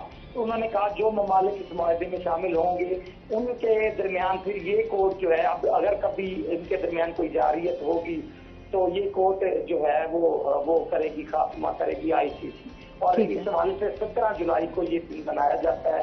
आज दिन मनाया जा रहा है. 122 ममालिक में इसका हिस्सा बने इंटरनेशनल क्रिमिनल कोर्ट का, ICC का. पाकिस्तान इसका हिस्सा नहीं है, ना ही जो इंडिया है वो इसका हिस्सा है। अगर इसका हिस्सा इंडिया और पाकिस्तान होते तो मैं समझता हूँ कि जो भारत ने मकबूजा कश्मीर पर जो जारियत कर रखी है, या इस तरह मुख्तलिफ जो हमारे ऊपर मजालिम जो मुसलमानों पे ढाए जाते हैं, इंडिया में मौजूद जो कश्मीरी हैं या जो मुसलमान हैं, वो ये ना होते। लेकिन बदकिस्मती से वो इसका हिस्सा नहीं थे। आज ये मनाया जा रहा है। इस हवाले से अगर हम पाकिस्तान की बात करें कि आज जस्टिस डे के हवाले से हम पाकिस्तान की अगर बात करें तो पाकिस्तान की अदालती निज़ाम की हम बात कर लेते हैं तो हमारा जो मुल्क है वो 139 नंबर पे, 129 नंबर पे जो है वो 140 में से हमारा अदालती निज़ाम है। इस वक्त 18 लाख जो है वो हमारे अदलिया में केसेस पेंडिंग है। आला अदलिया में तकरीबन 4 लाख के करीब जो केसेस हैं वो पेंडिंग है। तो हम ICC की बात या जस्टिस डे की बात तो अब करें ना कि हमारे मुल्क में ये जो एक मेयार है वो बहुत आला है, या इंसाफ का जो तकाजे हैं वो पूरे हो रहे हैं। बिल्कुल मैं समझता हूँ। हाँ, मैं इंटरनेशनल जस्टिस डे के मौके पर बस यही कहना चाहूँगा, हमारे जो पार्लियामेंट है, जो हमारी असेंबली है, कि हमारे कवानीन में तरमीम करे। जो साल जो हमारे केसेस चल रहे हैं और आम बंदे को भी इंसाफ नहीं मिल रहा। 100 साल बाद जो केक है वो अदालतों के बाहर काटा जाता है कि आज 50 साल हो गए और 100 साल हो गए हमें जो इंसाफ नहीं मिला। इस तरह के भी केसेस जो हैं वो सामने आते हैं। तो पहले हमें खुद को देखना होगा, कवानीन में तरमीम करके जो है अपने जो कवानीन है इसको ठीक करना होगा। जस्टिस डिले जस्टिस डिनाई एक जो मुहावरा भी है, कानूनी एक इस्तिलाह भी है कि अगर देर से इंसाफ मिलता है ना ही मिले, वो नहीं मिलता। देर से मिलना ना मिलने के बराबर ही है। बिल्कुल ऐसे ही है। आज के दिन क्या जो है इंटरनेशनल जस्टिस डे मनाया जा रहा है। 122 ममालिक हैं, उसमें पाकिस्तान नहीं है, इंडिया भी शामिल नहीं है। वो था कि जब जंगे होती थी दो ममालिक में तो जो ICC है वो इसके ICC कोर्ट है हमारी, इनमें रुकावट डालती थी, आपस में सुलह कराती थी और इस तरह जो मामला जो है वो तय करते थे। इस डे के हवाले से बस मैं आज के देश से वही पैगाम देना चाहूँगा कि पाकिस्तान में जो कवानीन में तरमीम है अशद जरूरत है। 2 रोज पहले एक तरमीम हुई, इस्तकरार हक का दावा होता है जो हम दायर कर देते थे जमीन के तनाजे पे, और वो साल चलता था। 2 रोज पहले इसमें अमेंडमेंट हुई और अब 6 महीने जो है कानून में तरमीम होगी कि 6 महीने के अंदर अंदर अगर किसी जमीन के दरमियान डिस्प्यूट है, 2 पार्टियों के कोई जमीन का मामला है, तो 6 महीने के अंदर उसका फैसला होगा और उसके फैसले के खिलाफ जो अपील होगी वो भी 3 माह के अंदर जो है उसको निपटाना होगा, उसका फैसला करना होगा। ये एक अच्छी चीज है। एक छोटी सी मैंने मिसाल दी कि तरमीम हो चुकी है। अगर तमाम कवानीन में जो हमारा जो बहुत पुराने कानून है पाकिस्तान जहाँ जरूरत है बिल्कुल लागू हुआ, हाँ वो उनमें तरमीम होनी चाहिए। जो है जस्टिस डे के हवाले से हमें भी इंसाफ मिलेगा, पाकिस्तानियों को भी इंसाफ मिलेगा और पाकिस्तान का निज़ाम वो भी ठीक हो जाएगा। बहुत शुक्रिया माहिर इमरान, आप हमारे साथ रहे और आपने बहुत डिटेल में जो है इशाया।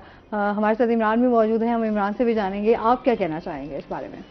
सबसे पहले तो मैं रूही चैनल का शुक्रिया अदा करना चाहूँगा कि उन्होंने मुतअद्दिद बार यहाँ आने की जो है मुझे दावत दी और मैंने यहाँ प्रोग्राम किए। आपका भी बहुत शुक्रिया। तो आज के दिन के हवाले से मैं ये कहूँगा 17 जुलाई जो है इंटरनेशनल कोर्ट ऑफ क्रिमिनल जो है उसने ये डे जो है वो as a international day of justice के लिए उन्होंने उसको ऐलान किया कि इसको मनाया जाएगा।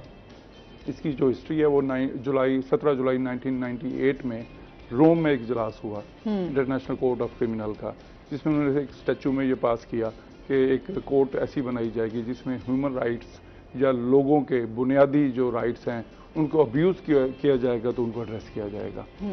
तो एक्चुअली उसका जो मकसद था वो यही है। तो उस हवाले से दुनिया में जिस तरह अभी मार साहब ने कहा कि बहुत सारे ममालिक उसका हिस्सा हैं, सिर्फ सब कॉन्टिनेंट पे पाकिस्तान और इंडिया उसका हिस्सा नहीं है, और सबसे ज़्यादा ह्यूमन राइट्स की अब्यूज़ भी इसी खित्ते में हो रही है। बिल्कुल ऐसे। तो इसमें यह है कि हमारे पहले तो मुल्क को चाहिए कि उस इंटरनेशनल कम्युनिटी के हिस्सा बने हम। उसके बाद जो सबसे ज्यादा है वो ह्यूमन राइट्स ही हैं, लोगों को इंसाफ मिलना। कि जैसे अभी इन्होंने ये भी कहा कि justice delayed justice is a justice denied, बल्कि ये अब्यूज है, डिनाइड भी नहीं, मैं तो ये कहूँगा अब्यूज है कि लोगों को जब मौके पे इंसाफ नहीं मिलेगा, हाँ। जब मौके पे उनको टाइम पे उनको जो वो कोर्ट में जाके सदा करते हैं तो वो उनकी पूरी नहीं की जाएगी तो वो बेचारे कहाँ जाएंगे।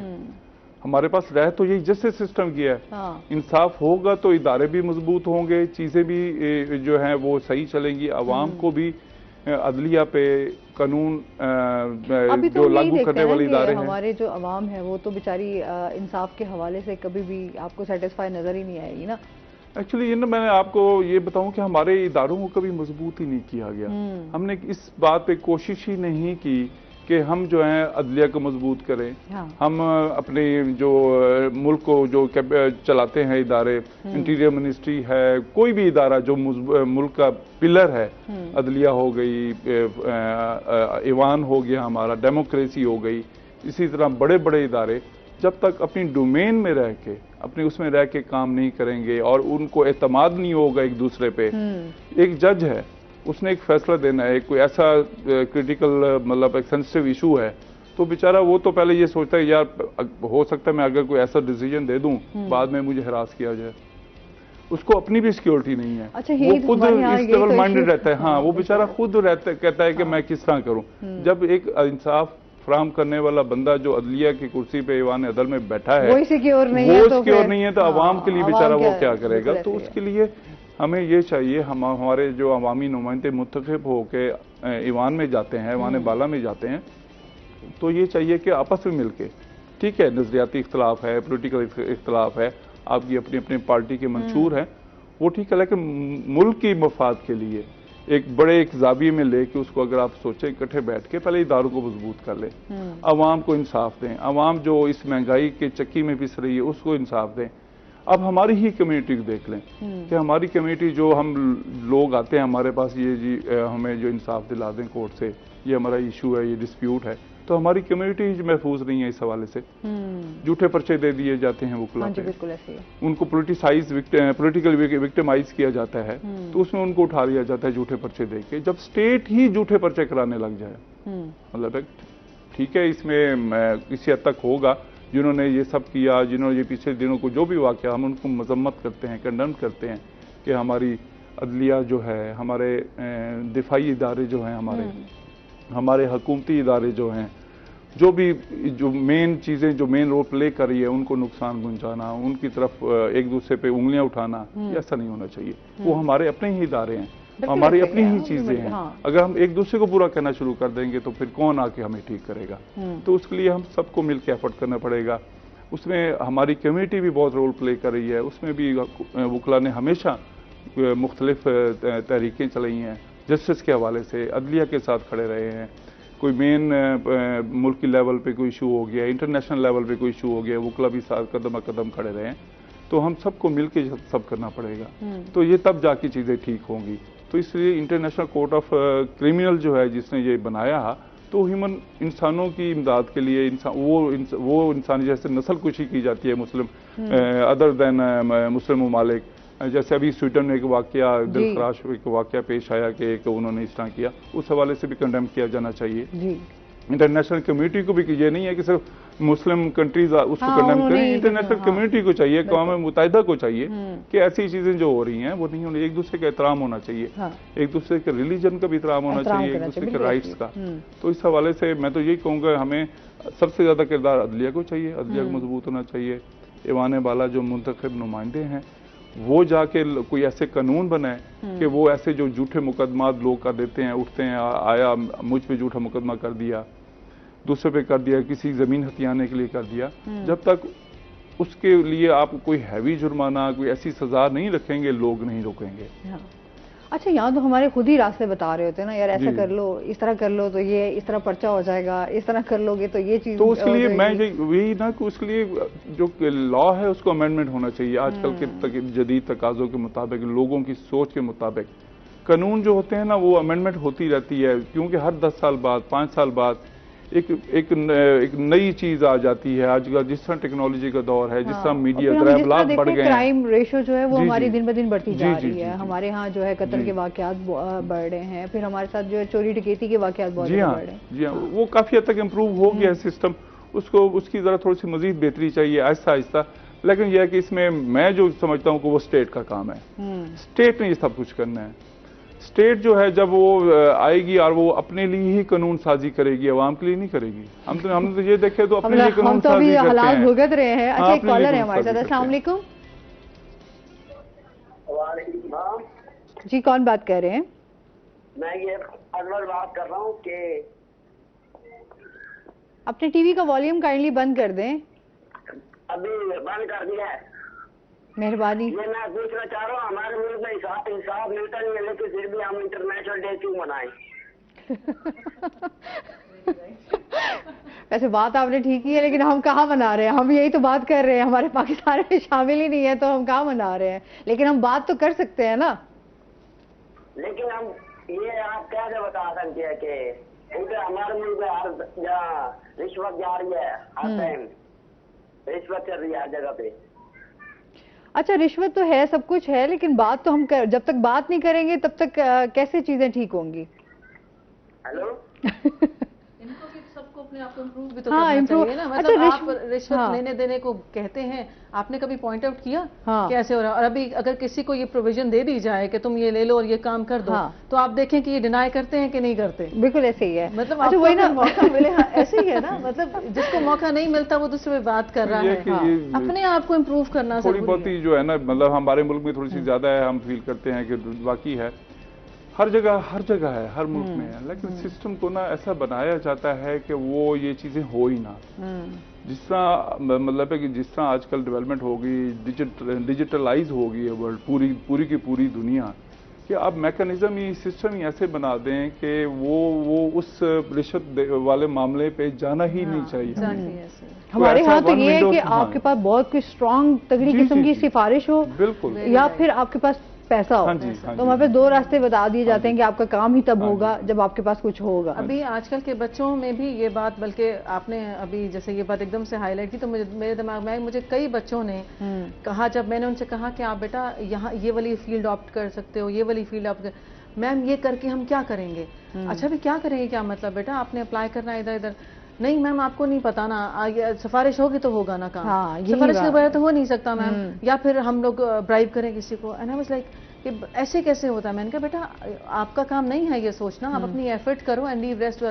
नहीं मैम आपको नहीं पता। आई मीन वो मुझे ये बताते हैं कि मुझे नहीं पता कि काम ऐसे ही होगा, और क्योंकि वो देख रहे हैं कि काम ऐसे होता है मे बी, तो वो उनको ये यकीन ही नहीं रहा कि मतलब एक वो कहता है तवक्कल ही नहीं रहा अल्लाह ताला पे, और अपनी कैपेबिलिटीज पे ये यकीन ही नहीं रहा कि हम ये काम कर भी सकते हैं। वो उनको लगता है कि हर चीज जो है सिफारिश से होगी, कोई बिग शॉट पीछे हो, कोई सपोर्ट हो, तभी हम आगे जा सकते हैं, अदरवाइज हम नहीं जा सकते। अच्छा, क्योंकि हम लोगों के इस माशरे में जब हम यंग अपने बच्चों को देखते हैं, जब वो डिग्री हाथ में लेके फिर बहुत अच्छे मार्क्स भी लिए होते हैं, सब कुछ है, लेकिन हम देखते हैं कि या फिर उन्होंने कोई रेडी लगाई हुई होती है, या फिर वो कोई रिक्शा चला रहा है, या कोई इस तरह के काम, मेहनत करने में कोई हर्ज नहीं है। लेकिन बात यह है कि हमारे यहाँ इन चीज़ों को बॉदर ही नहीं किया जाता। एक टैलेंटेड बंदे को अगर सामने लाया जाए तो आप देखिएगा कि आपने हमेशा देखा होगा, उस बंदे को सामने ले आएंगे अगर उसकी बहुत तगड़ी कोई सिफारिश होगी तो वही बंदा आगे जा सकेगा, जो उसके काबिल होगा वो बंदा पीछे होगा। इसीलिए तो डिप्रेशन है ना बच्चों में, बच्चे फील इसीलिए करते हैं, और मतलब उनको इस तरह की बातें जब वो करते हैं तो उसके पीछे यही होता है ना, क्योंकि वो देख रहे होते हैं कि आगे मतलब एक बच्चे ने मास्टर्स किया हुआ है, लेकिन उस पे जिसको तरजीह दी जा रही है वो इंटरमीडिएट है, वो इवन मतलब ग्रेजुएट भी नहीं है, जो पाकिस्तान में मतलब ग्रेजुएशन करके आप पढ़े लिखे कहलाते हैं, मतलब वो ग्रेजुएट भी नहीं है, मेट्रिकुलेशन है तो भी उसको जॉब में कहीं ना कहीं खपाया हुआ है, तो उसके बाद रेस्टलेसनेस तो होगी ना, बच्चा कैसे मतलब। पे मजीद भी हम बात करेंगे नाज़रीन, अभी हमने जाना है ब्रेक पे, हमारे साथ रहिएगा।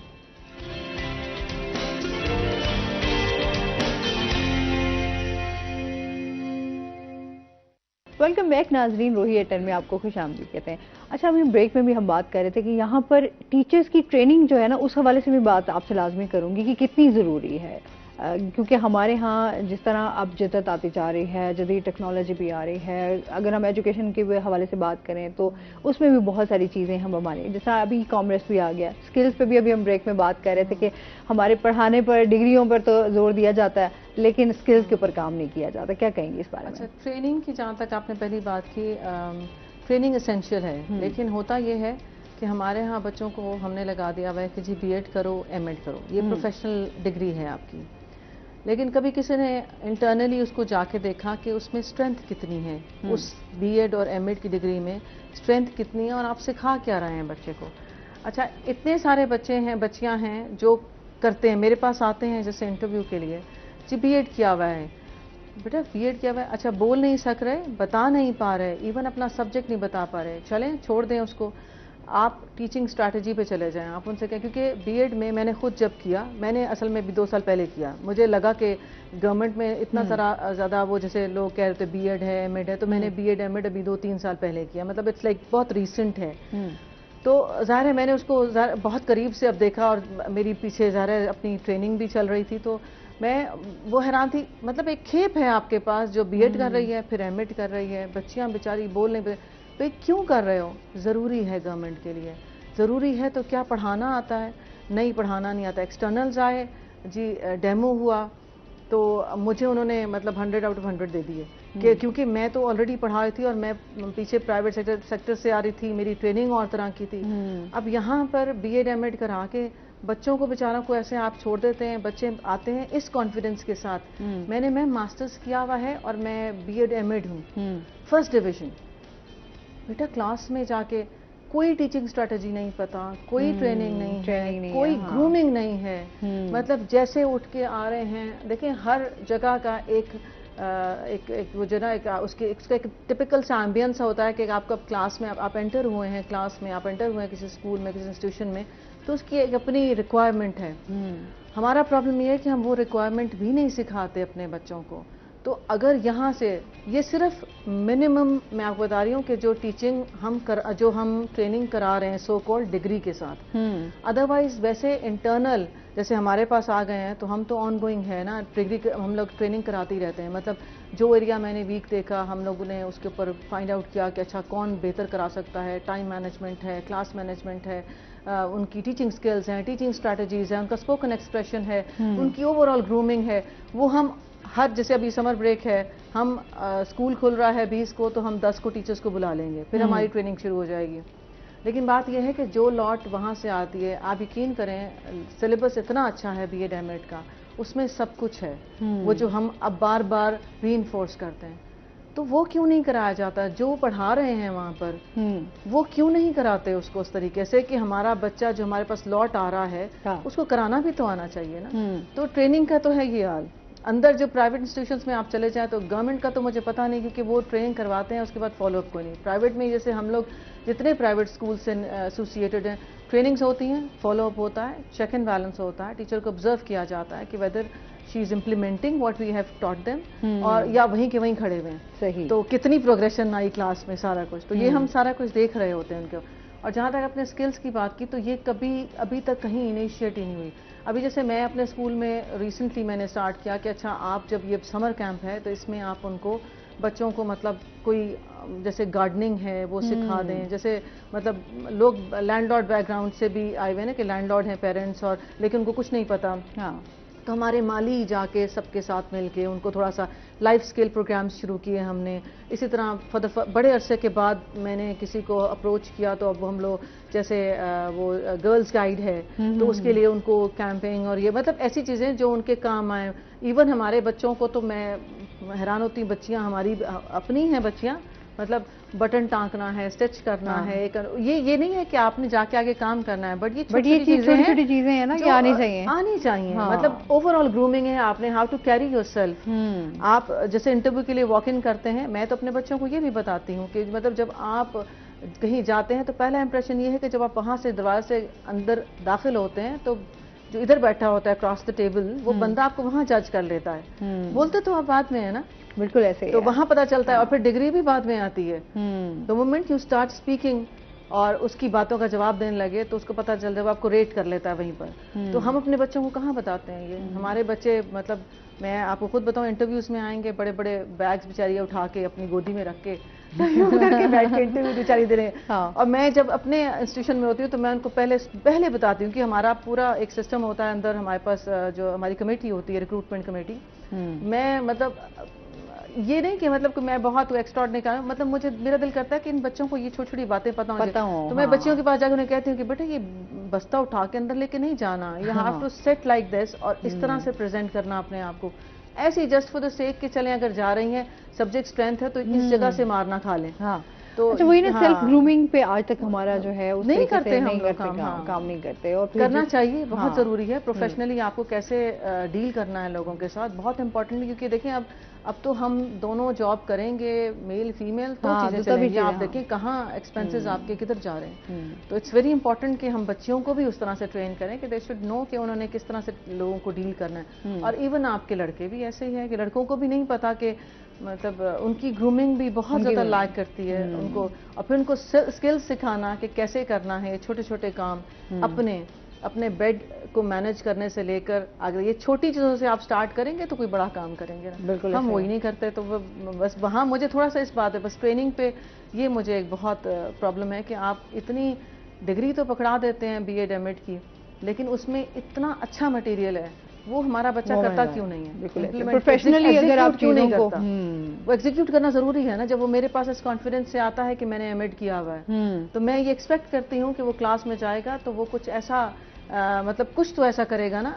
ग्रूम तो वो होगा, इनएक्सपीरियंस होगा तो जाहिर है हम लोग ग्रूम करेंगे, हमारी पूरी टीम होती है, लेकिन कुछ तो करे ना, पता तो चले कि पढ़ के आया हुआ, पढ़ के आया। बिल्कुल ऐसे ही आपकी जो प्रोफेशनली चीजें हैं उनको मेंटेन करना और उनको आगे आपकी ग्रूमिंग के हवाले से बड़ा जरूरी है।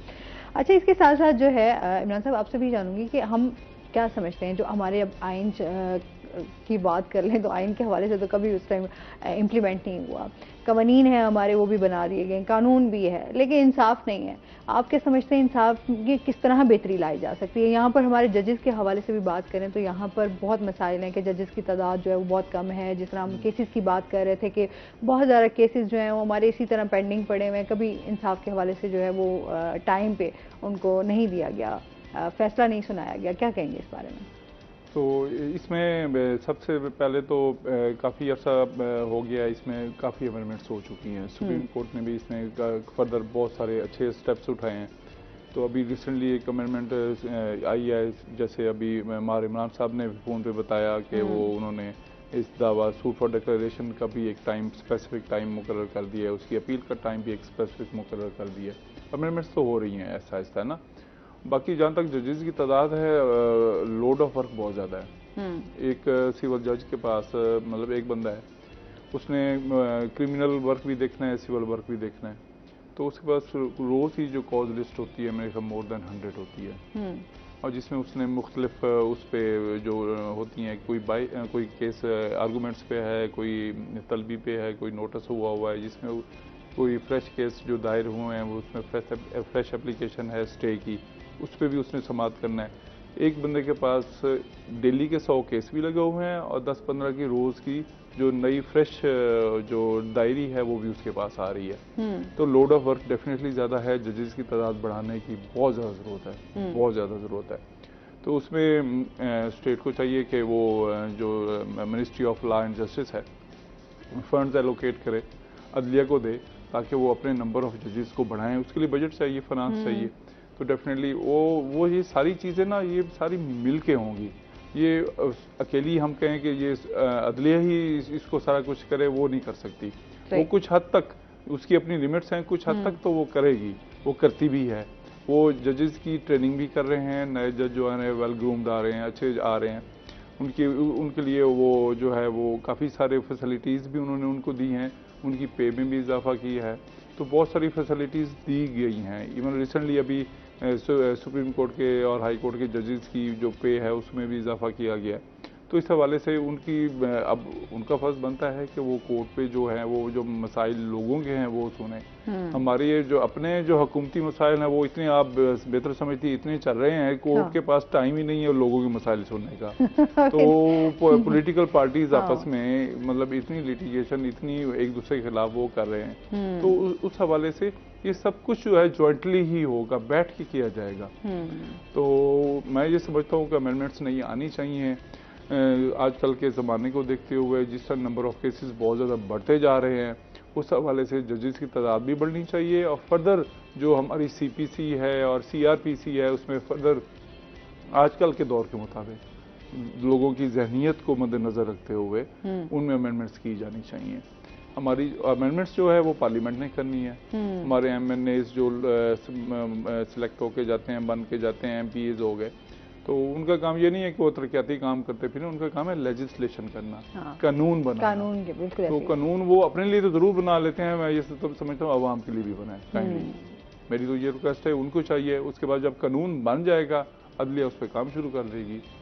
तो इसमें इंशाल्लाह ताला इम्प्रूवमेंट हुई है, मजीद बेहतर होगी। वी आर ऑप्टिमिस्टिक, हमें रहना चाहिए कि पूरा उम्मीद के इंशाल्लाह ताला बेहतर होगा, बेहतरी की तरफ जाएगा। उम्मीद पे तो दुनिया गायब है, उम्मीद तो फिर साथ साथ चल रही है। उम्मीद होगी तो हमारे पास जीने की वजह होगी।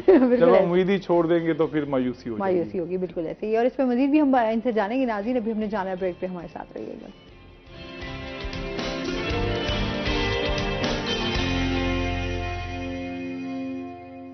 वेलकम बैक नाजरीन, रोही 810 में आपको खुश आमदीद कहते हैं।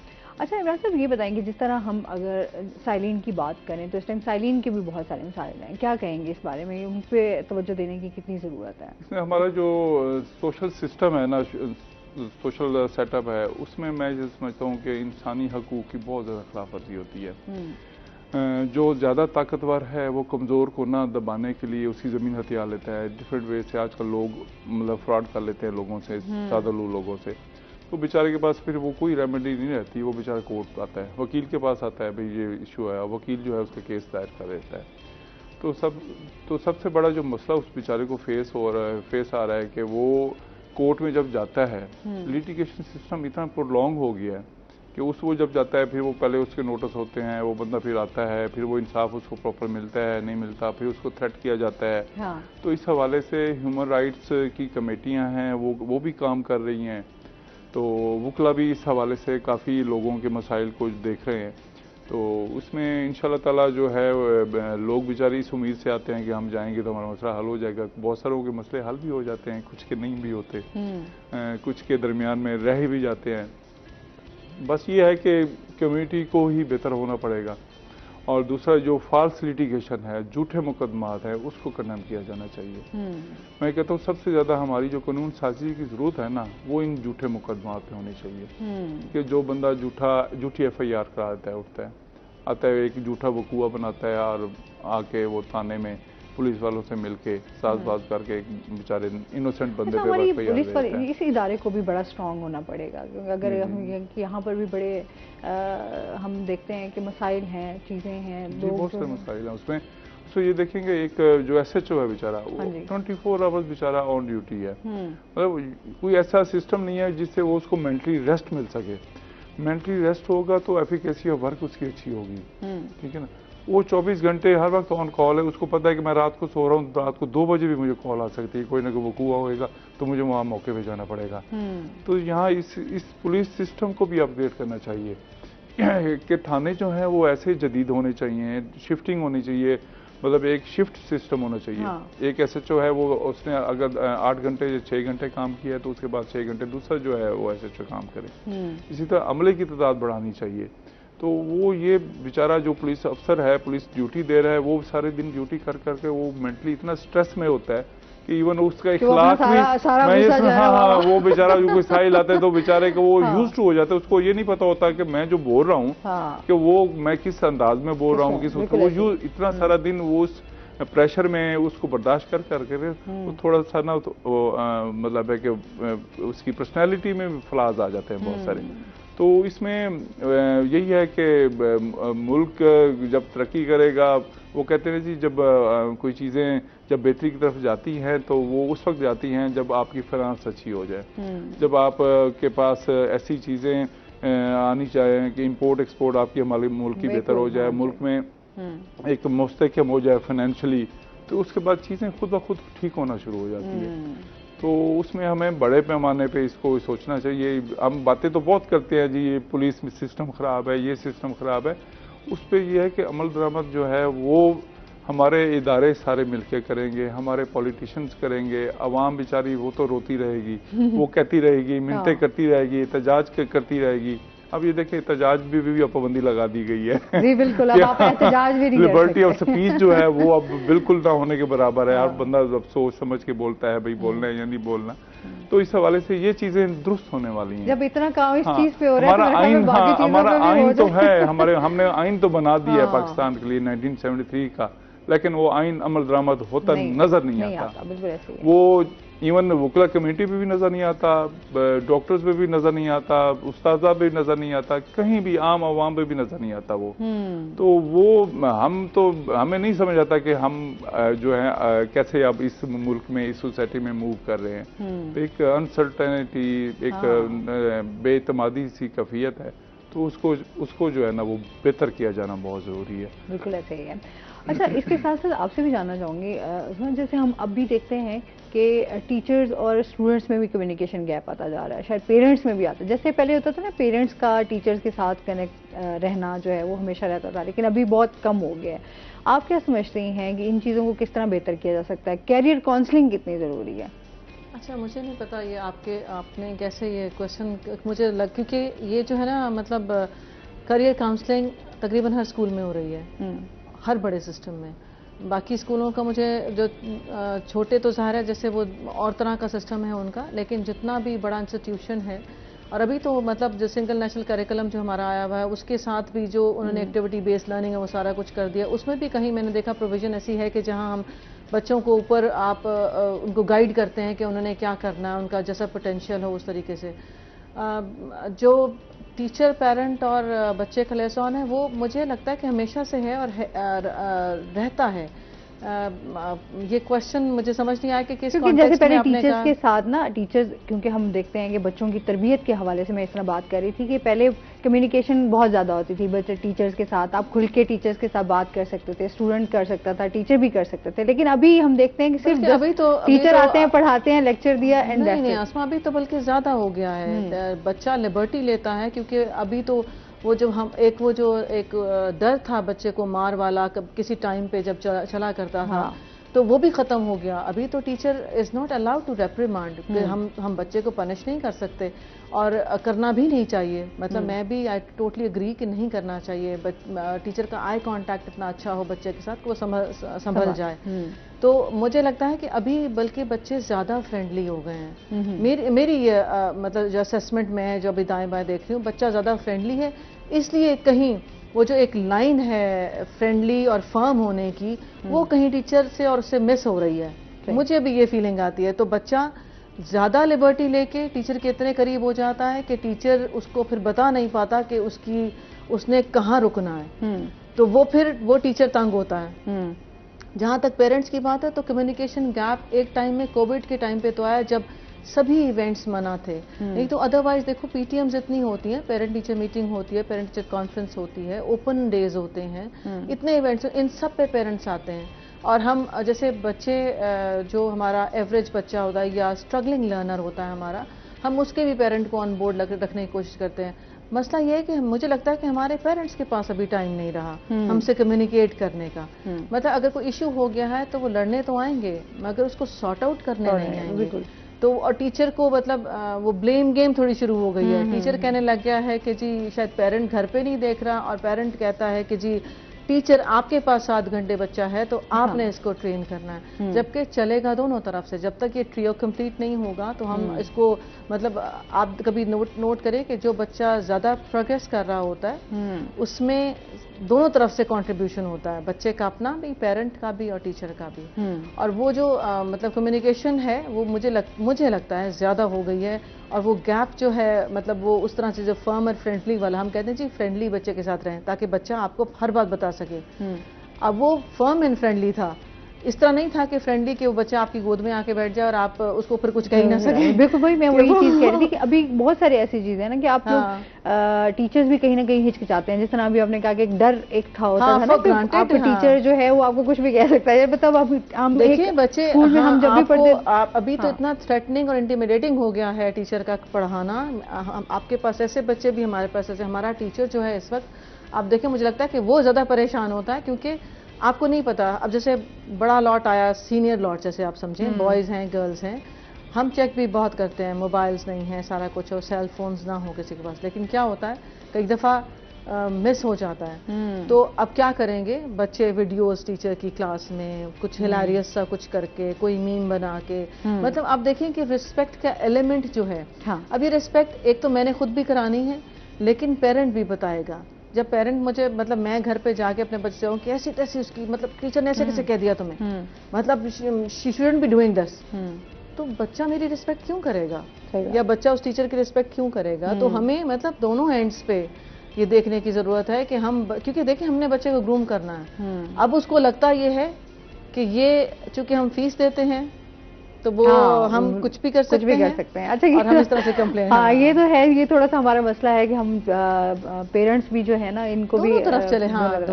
दोनों तरफ। बहुत शुक्रिया आपका, बहुत अच्छा लगा, आप हमारे शो का हिस्सा बनी। कोई मैसेज देना चाहें हमारे व्यूअर्स को? Pleasure is all mine. और मैं बस सिर्फ ये कहना चाहूंगी कि एक तो बच्चों के लिए और बड़ों के लिए भी है कि you need to trust our potential, trust your capabilities, और you have to have trust on yourself, और be truthful to whatever you do and leave rest to अल्लाह ताला।